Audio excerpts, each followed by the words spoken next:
Bonjour les amis, une nouvelle vidéo de Teslanatic. Aujourd'hui, je vais vous parler de ma première expérience au centre de service Tesla à Barcelone. Donc une première facture après un an avec la Model 3 SR+. Vous allez voir, j'ai eu quand même une surprise. Donc c'est parti. Malheureusement, c'est pas encore la vidéo des un an, elle est bientôt prête, ça va bientôt arriver, donc un peu de patience.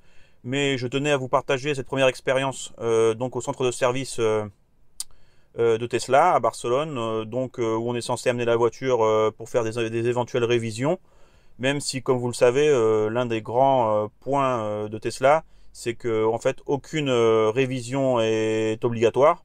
Effectivement, il y a un certain nombre d'opérations que la marque recommande de faire. Et donc moi, en fait, j'ai visité donc le centre de service, que j'avais un petit souci.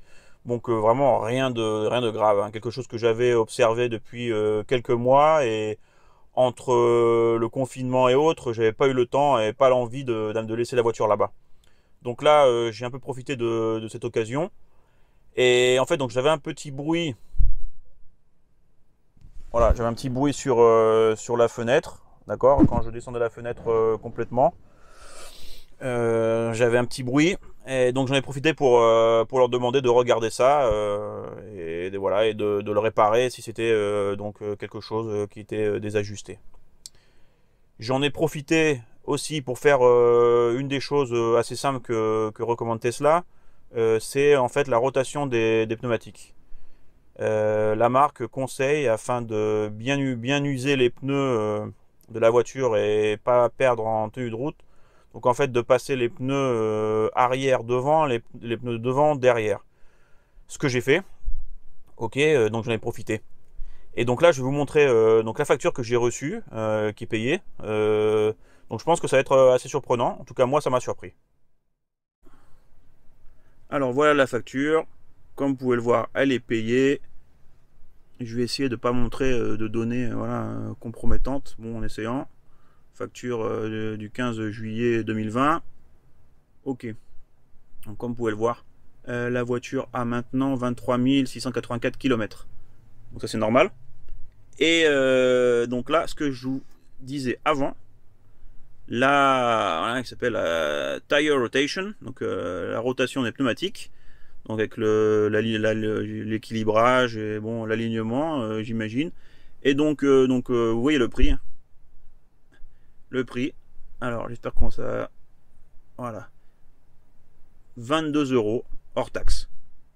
Alors quand j'arrive à la fin de la facture, la voiture est restée une journée et demie. Et ben en fait on a un total de 26,62 €. Donc je sais pas ce que ça vous dit, mais bon, moi ça me paraît vraiment pas cher, quoi, hein.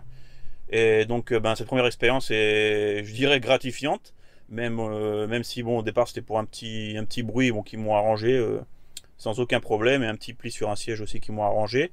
Donc ça sera aussi les petits points que je vous détaillerai pendant la vidéo des un an avec la voiture. Je vous dis pas tout maintenant, je me réserve pour cette vidéo là, d'accord, pour que vous gardiez un peu l'intérêt. Mais en tout cas, franchement, je vous montrerai aussi, vous verrez, l'intérieur du service center, c'est quand même bon, c'est pas du luxe, d'accord, on n'est pas dans, mais en tout cas, un espresso gratuit offert, un ou deux ou trois, ce que vous voulez. On a vraiment juste ce qu'il faut, une super attention, en tout cas pour ma part, une super expérience. Et quand je vois la facture, je crois vraiment que il n'y a rien de plus à dire, d'accord, en ayant visité plusieurs marques comme BMW, Porsche, Peugeot, Renault, je pense pas qu'ils vous fassent ça pour 26,62 €. Donc voilà, donc c'est tout pour aujourd'hui. Allez, à très bientôt. Bon week-end.